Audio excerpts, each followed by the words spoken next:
Du froid, du gris, si ça joue sur notre morale, nous humains, qu'en est-il pour les animaux habitués à d'autres climats? Direction le sud de la Saône-et-Loire, à Tours au Parc Zoo, à Romanèche-Thorens. Dehors, il faudrait une sacrée écharpe pour le cou d'une girafe ou des moonboots XXL pour un éléphant.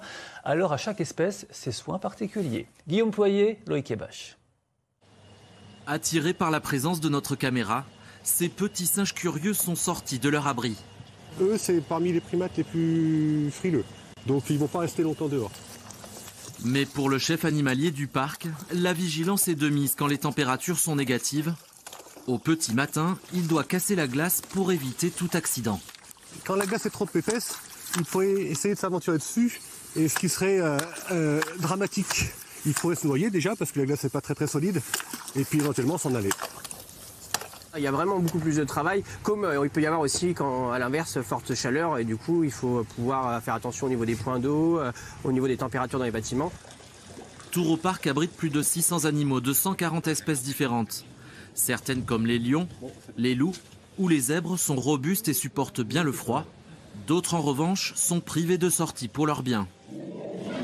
C'est le cas des éléphants et de Jenné, la plus grande des girafes. En ce moment, il fait quand même bien humide, donc ça sort une demi-heure pour les éléphants, histoire de se dégourdir les pattes. Et le reste, girafe, c'est trop dangereux, ça sortira pas. Les girafes, le problème qu'on peut avoir avec, c'est si vous avez des plaques de verglas, les girafes elles vont glisser, elles peuvent s'écarteler et pas se relever. Changement d'ambiance et de température dans le bâtiment qui accueille les reptiles. Ici, le chauffage tourne actuellement à plein régime.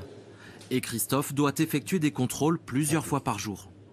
Il fait toujours bon dans le vivarium, on doit leur garantir un minimum 20-25 degrés dans le bâtiment. Et après, chaque terrarium, lui, a ses conditions climatiques bien particulières, en fonction des besoins des animaux. Le parc rouvrira au public le 22 février, avec, espérons-le, des températures un peu plus douces. Et ça doit remonter dès demain entre 8 et